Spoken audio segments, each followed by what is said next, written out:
Hello, everyone. Welcome back to the English PowerShift Podcast, the place where you improve your English through real conversations, useful vocabulary, and ideas that can completely change the way you think.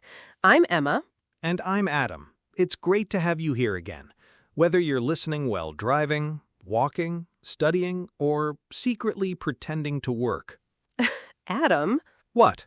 we probably shouldn't encourage that. Right. Forget I said that. If your boss is listening, you are definitely working very hard.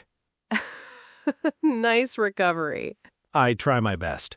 So, Adam, can I ask you something? Of course. Have you ever been absolutely sure about something, only to discover later you were completely wrong? Oh, more times than I'd like to admit. Really?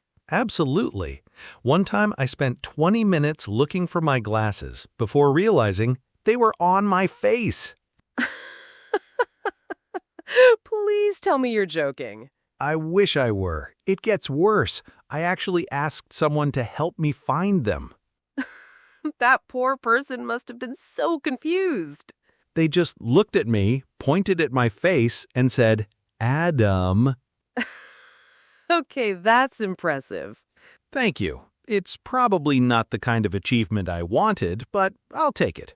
You know, that's actually a perfect example of something fascinating. Really? Yes, because your eyes were working perfectly. Your glasses were exactly where they were supposed to be, but somehow your brain convinced you they weren't there. Huh. I've never thought about it like that. And that's the strange thing about the human brain. Most of us believe that our brain always tells us the truth. But what if it doesn't? What if the voice inside your head isn't always a reliable narrator? That's a slightly unsettling thought. It is, and that's exactly what we're going to explore in today's episode. We're going to discover why your brain makes you overthink, why it remembers embarrassing moments for years, why fear often feels more convincing than facts, and why some of your strongest beliefs might not be true at all.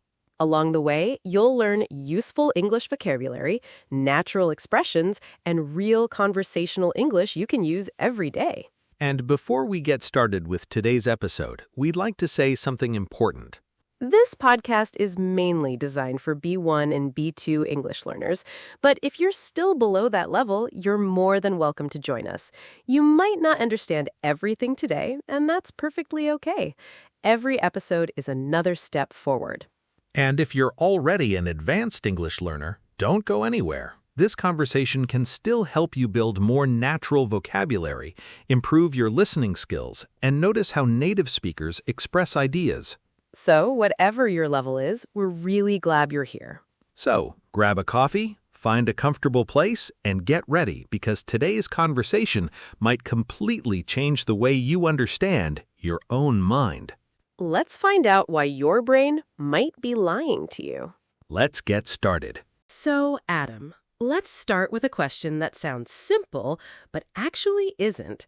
If you and I walked into the same room, do you think we'd both experience exactly the same reality? My first instinct is to say yes. I mean, we'd see the same people, hear the same conversations, smell the same coffee. You always find a way to include coffee. It's an important detail. Fair enough, but believe it or not, psychologists would probably disagree with your answer. Really? Yes, because even if we're standing in the exact same place, our brains won't necessarily create the exact same experience. Wait, are you saying two people can look at the same situation and actually see different things? Exactly. And the fascinating part is, both people genuinely believe they're seeing reality. Wow, that's a little unsettling. It is. But it's also completely normal. Our brain isn't like a video camera recording everything perfectly. It's much more like a movie director, constantly choosing what to focus on, what to ignore, and what story to create. That's a really interesting comparison. Think about this. have you ever bought a new pair of shoes and then suddenly it feels like everyone else is wearing the exact same shoes? Oh, yes, that happened to me with a backpack. I bought one I'd never noticed before, and then within a week, I started seeing it everywhere. Exactly. So were all those backpacks suddenly appearing out of nowhere? Not at all. They'd probably been there the whole time. Your brain simply wasn't paying attention until they became important to you. That's incredible. It's something psychologists often call selective attention. Your brain receives millions of pieces of information every single second, but it simply can't process all of them. So instead, it filters reality. That's another useful word, to filter. If you filter something, you remove certain parts and keep only what seems important. Exactly. Imagine trying to hear every conversation in a busy restaurant at the same time. It would be impossible. So your brain helps by filtering out most of the background noise. Which is actually pretty useful. It is. Without that ability, we'd probably feel overwhelmed every minute of the day. So our brain isn't trying to deceive us. No, it's trying to protect us. But sometimes the same system that protects us also tricks us. How? Because your brain doesn't just filter information, it also makes predictions. Predictions? Yes, your brain is constantly asking itself, what's about to happen next, long before you're even aware of it. That sounds almost like magic. It does, but it's actually science. Can you give us an example? Of course. Imagine you're walking home late at night. The street is quiet. Suddenly, you hear footsteps behind you. I already don't like where this story is going. Most people don't. Now, before you even turn around, your brain has already started creating possibilities. Someone is following me. Am I in danger? Should I run? Even if it turns out to be just another person walking home. Exactly. Your brain doesn't wait for all the facts. It fills in the missing information. Which makes sense if your goal is survival. Right. Thousands of years ago, reacting quickly could save your life. If your ancestors waited too long to decide whether the strange noise in the bushes was dangerous, they might not survive long enough to have children. So our modern brain still carries those ancient survival habits. Exactly. The world has changed dramatically, but our brain still prefers to be safe rather than sorry. That's another useful expression. Better safe than sorry. It means it's wiser to be careful even if the danger turns out not to be real. And honestly, that's one of the reasons anxiety feels so convincing. Really? Yes. Anxiety often isn't trying to predict what's most likely to happen. It's trying to predict what's worst that could happen. Wow, I've never thought about it that way. Imagine you're about to give a presentation. One part of your brain says, you might do well. Another part immediately says, what if everyone laughs? What if you forget every word? What if you embarrass yourself? Why is our brain always so dramatic?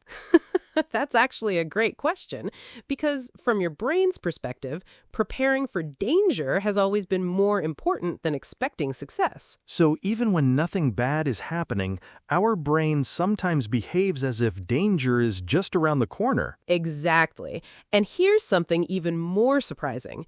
Most people believe they see the world objectively, but research suggests something very different. Really? Yes. We're not simply seeing reality, we're seeing reality mixed together with our memories, our emotions, our expectations, our fears, and our past experiences. Which means two people can experience the exact same event and remember it completely differently. Absolutely. In fact, have you ever argued with a friend about something that happened and both of you were absolutely convinced you were right? More times than I can count. And that's because memory isn't like opening a file on a computer. Every time you remember something, your brain actually rebuilds the memory. Sometimes, without you realizing it, it changes tiny details. That's incredible. So even our memories aren't always telling us the whole truth. Exactly. Which brings us to one of the most important ideas in today's episode. Your brain doesn't lie because it's evil. It lies because it's trying to protect you to survive. Sometimes those survival shortcuts are useful, and sometimes they completely distort reality. That's honestly a little scary. Maybe. But I actually find it comforting because once you understand that your thoughts aren't always facts, you stop believing every single thing your mind tells you. I love that. Instead of asking, why am I thinking this, maybe we should start asking, is this actually true? Exactly. And that one simple question might completely change the way you see yourself and the world around you. You know, I have a feeling we're only scratching the surface. We definitely are, because there's one hidden mental shortcut that influences almost every decision you make every single day. Most people have never even heard its name, yet it quietly shapes their opinions, their fears, their relationships, and even the opportunities they choose to take. And once you notice it, you'll start seeing it everywhere. Emma, you mentioned something a moment ago. What was that? You said our brain quietly shapes the way we see the world. That's right. But how exactly does it do that? Well, let me ask you something. Have you ever met someone who absolutely refused to change their opinion, no matter how much evidence you showed them? Oh, definitely. Sometimes I wonder if they're even listening. Here's the funny part. They're probably thinking the exact same thing about you. Ouch. That's surprisingly possible. And that's because all of us, including you, including me, have a fascinating mental habit. Psychologists call it confirmation bias. That's a big phrase. What does it actually mean? Simply put, your brain loves information that agrees with what you already believe, and it quietly ignores or questions information that doesn't. So our brain is basically saying, I already made my decision, now bring me proof that I'm right. That's actually one of the best ways to describe it. Your brain doesn't enjoy being wrong. It enjoys feeling certain. Which explains why people can watch the same news story and come away with completely different opinions. Exactly. They're not just watching the news. They're watching it through the filter of what they already believe. Wow, that's kind of scary. It can be, because most of us think we're searching for the truth, when in reality, we're often searching for agreement. That's a huge difference. Imagine someone believes people can't be trusted.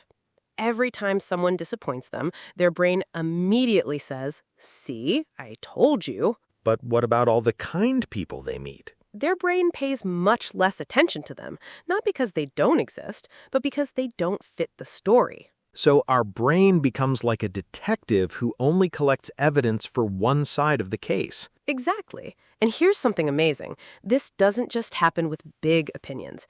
It happens every single day. Really? Absolutely. Imagine you wake up one morning already convinced that today is going to be terrible. You spill a little coffee, traffic is slower than usual, someone forgets to reply to your message. Suddenly, your brain says, "See, today really is awful." Even if 10 good things happen too? Exactly. Your brain quietly overlooks them because they're not supporting today's story. That's incredible. It's almost like our thoughts become magnets. I love that comparison. The moment you believe something, your brain starts looking everywhere for proof. That's another useful word, evidence. Evidence is information that helps prove whether something is true or not. For example, the police found evidence. It means they found facts that support a conclusion. Exactly. But here's the problem. Our brain doesn't always look for good evidence. Sometimes it only looks for convenient evidence. Which isn't the same thing at all. Not even close. Imagine someone believes, "I'm terrible at learning English." Every time they make one small mistake, their brain immediately notices it. "See, you made another mistake. You're hopeless." Meanwhile, they completely ignore all the words they understood, all the sentences they pronounced correctly, and all the progress they've made. Exactly. Because those things don't fit the story. Wow. I think a lot of our listeners have probably experienced that. I know I have. In fact, I think almost everyone has. So, confirmation bias doesn't just shape our opinions, it also shapes the way we see ourselves. That's one of its biggest tricks. Sometimes the person your brain lies to the most is you. That's powerful. Think about it. If you believe, "I'm not interesting," You'll remember every awkward conversation, every moment of silence, every time someone looked distracted. But you'll probably forget all the times people laughed at your jokes, enjoyed talking to you, or wanted to spend time with you. Exactly. Your brain quietly edits reality until it matches the story you've already accepted. That's honestly unbelievable. Here's something psychologists often encourage people to do. Instead of asking, what evidence supports my belief, ask yourself, what evidence might prove me wrong? Ooh, that's much harder. It is, because your brain naturally resists it. But that's also how we grow. So real intelligence isn't about defending your opinions, it's about being willing to challenge them. I couldn't agree more. The smartest people I've met aren't obsessed with being right. They're obsessed with getting closer to the truth. I love that, because those are two very different goals. Exactly. If your goal is simply to be right, you'll stop learning. But if your goal is to understand, you'll never stop growing. You know, there's something funny about all this. What's that? I have a feeling some of our listeners are thinking, wow, I know someone exactly like this. Probably. But maybe before we think about someone else, we should ask ourselves, do I do this too? That's the perfect question, because the moment you notice confirmation bias inside your own mind, you become a little more aware, a little more open, and a little more curious. And curiosity might be one of the greatest tools for discovering the truth. Absolutely, because curiosity asks, what if I'm wrong? Instead of, how can I prove I'm right? I think that's one of the biggest mindset shifts anyone can make. I agree. But believe it or not, confirmation bias isn't even the biggest trick your brain plays on you. Wait, there's something even stronger? Oh, yes. In fact, there's one bias that quietly makes millions of people believe they're being judged, watched, and noticed far more than they actually are. Oh, please tell me we're talking about social media. Not exactly, although it definitely makes this illusion even stronger. Now you've got me curious. Good. Because once you discover this next illusion, you may never walk into a crowded room the same way again. Okay, now I really want to know. What kind of illusion are we talking about? Psychologists call it the spotlight effect. It's one of the most common thinking traps, and almost everyone experiences it. The spotlight effect. That already sounds interesting. It is. And once you understand how it works, you'll start seeing everyday situations in a completely different way. Let's take a simple example. Let me ask you something. When you walked into this recording studio today, did you think about how you looked? Honestly, yes. I checked my hair twice in the elevator. See? That's exactly what I wanted to hear. Why? Is that a bad thing? Not at all. It's completely human. But here's the twist. While you were worrying about your hair, how much do you think I noticed? I mean, you're my co-host. Probably a lot? Honestly, I didn't notice at all. I was thinking about my own microphone and whether I'd remember the intro. Wait, so you weren't even looking at my hair? Not even a little. That's strangely relieving. And that is the perfect introduction to today's illusion. Psychologists call it the spotlight effect. The spotlight effect? That sounds like something from a theater. In a way, it is, because your brain genuinely believes you're standing under a bright spotlight at all times. It convinces you that people are constantly noticing you, judging your mistakes, remembering your awkward moments. When in reality, most people are far too busy starring in their own spotlight to pay much attention to yours. that's oddly comforting and a little humbling. It really is both. There's a famous study that proves this. Researchers asked university students to wear an embarrassing T-shirt with an outdated singer's face printed on it and then walk into a room full of strangers. Oh, no. Afterward, the students were asked, what percentage of people do you think noticed your shirt? Most of them guessed around 50%. And the real number? Around 20%, less than half of what they expected. Wow. So their brain doubled the imaginary audience. Exactly. And that's the spotlight effect in action.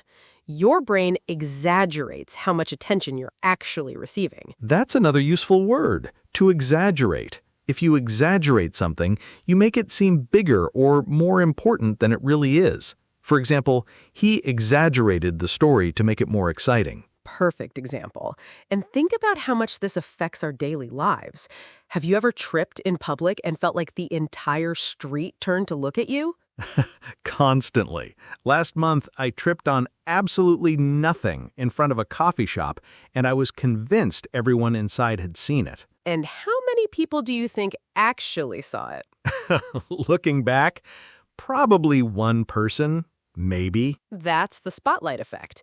Your brain plays the moment back in slow motion with a full audience, while in reality, most people glanced up for half a second and went right back to their coffee. So why does our brain do this? Why make us feel so watched? Because from an evolutionary point of view, being noticed by the group used to matter enormously.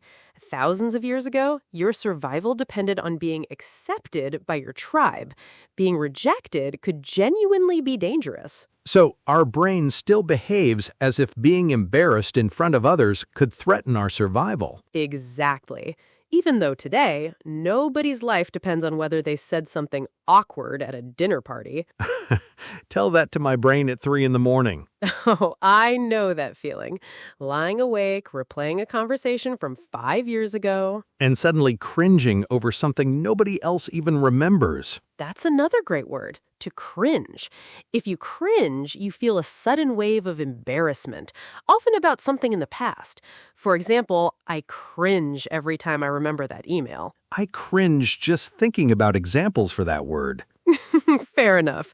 But here's the truth that can set you free.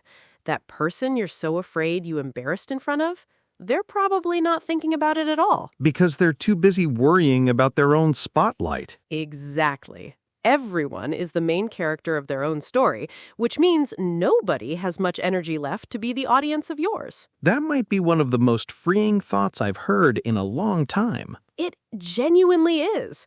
Once you understand the spotlight effect, social anxiety starts to lose some of its power because you realize the harsh critic you've been performing for this whole time was mostly imaginary. So next time I trip in front of a coffee shop, you can laugh it off, order your coffee, and move on with your day.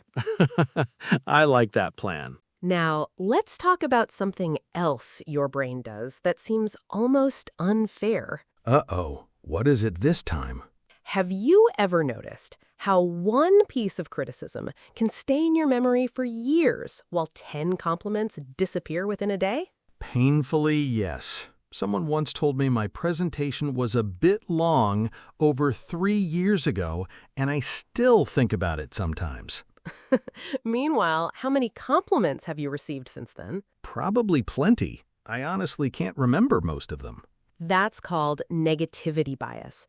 Our brain gives far more weight to negative experiences than to positive ones. Why would our brain do that? It seems almost cruel. It's not cruel, it's cautious.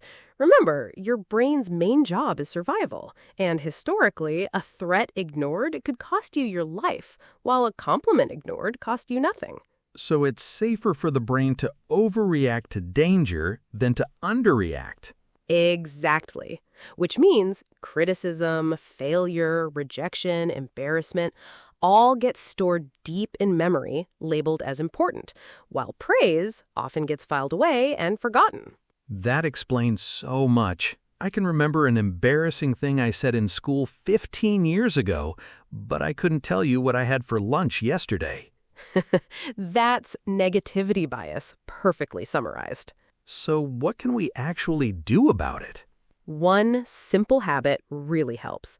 Deliberately pause and let good moments sink in. When someone compliments you, don't brush it off. Let it stay for a few extra seconds. That's another useful phrase, to brush something off. If you brush something off, you dismiss it quickly without giving it much thought. For example, she brushed off the compliment and changed the subject. Exactly. Because if we don't intentionally hold on to the good, our brain will happily let it slip away while keeping every uncomfortable memory perfectly preserved. So the good stuff needs a little help to stick around. Precisely. Emma, can I confess something? Always. Last night, I sent a text message to a friend, a completely normal message, and they didn't reply for 2 hours. Let me guess, you didn't just wait calmly. Not even close. By hour 1, I was convinced I'd said something wrong. By hour 2, I was rewriting the entire conversation in my head, wondering if I'd offended them somehow. And then? They replied. Turns out their phone was just on silent. Classic. But why does my brain do that? Why build an entire dramatic story out of 2 hours of silence? Because your brain hates one thing more than almost anything else. What's that? Uncertainty. Uncertainty. Yes, not knowing something feels unsafe to your brain. So when there's a gap in information, your brain rushes in to fill it. And it doesn't fill it with something neutral. It fills it with the worst possible explanation. Exactly. Silence becomes anger, a short reply becomes disappointment, a missed call becomes disaster.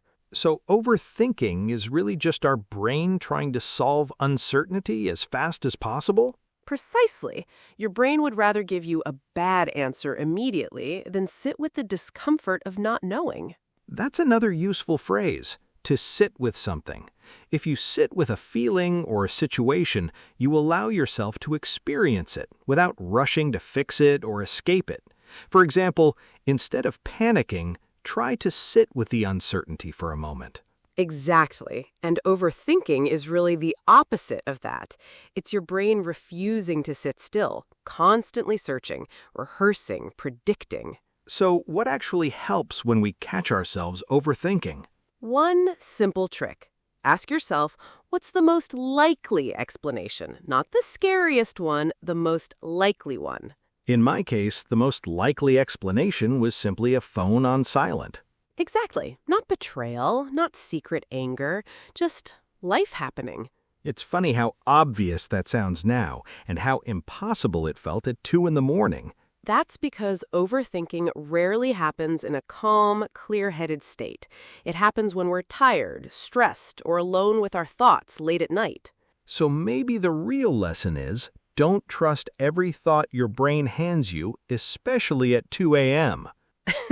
That might be the most practical advice in this entire episode. Now, let's talk about something that ties everything together.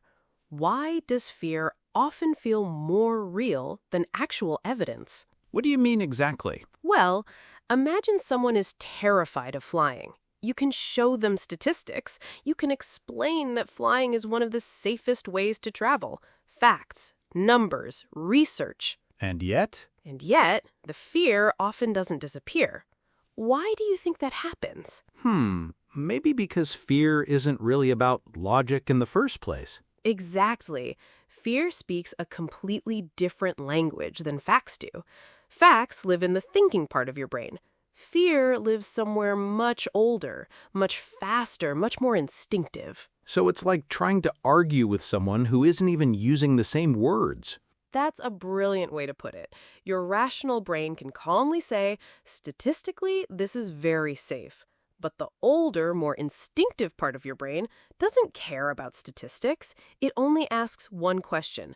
Could this hurt me? And if the answer is even slightly maybe... It reacts as if the answer were definitely. Because remember, your brain would rather be wrong and safe than right and in danger. That's another useful expression, to err on the side of caution.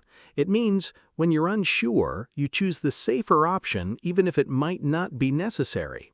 For example, we decided to err on the side of caution and cancel the trip. Perfect example. And that's exactly what fear does. It errs on the side of caution, constantly, automatically, even when the actual risk is incredibly small. So is there any way to calm that part of the brain down? Yes, but it doesn't happen through logic alone. It happens through experience. Every time you face a fear and nothing bad happens, your brain slowly updates its prediction. So it's not about arguing with fear. It's about gently proving it wrong, one small experience at a time. That actually makes so much sense. You can't out-argue a feeling, but you can outlive it. I love that. You can't out-argue a feeling, but you can outlive it. That might be the quote of the day. Write that one down. So let's bring it all together. Today we learned that our brain doesn't show us reality exactly as it is. It filters, it predicts, it searches for evidence that confirms what it already believes. It convinces us we're being watched far more than we actually are. And it clings to our worst moments, while letting the good ones quietly disappear. None of it because our brain is broken. All of it because our brain is trying to protect us, using tools built for a very different, much more dangerous world. Which means the next time your mind convinces you of something upsetting, You can pause and simply ask, is this actually true? Or is this just my brain doing its job a little too well? I really love that question. So do I. And that's it for today's episode of the English PowerShift Podcast. Thank you so much for listening, practicing your English, and thinking a little deeper about your own mind. If today's episode helped you, share it with a friend who needs to hear it too. And remember, your brain might lie to you sometimes. But now you know how to ask the right questions. Until next time, Keep learning, keep questioning. and we'll see you in the next episode. Bye for now.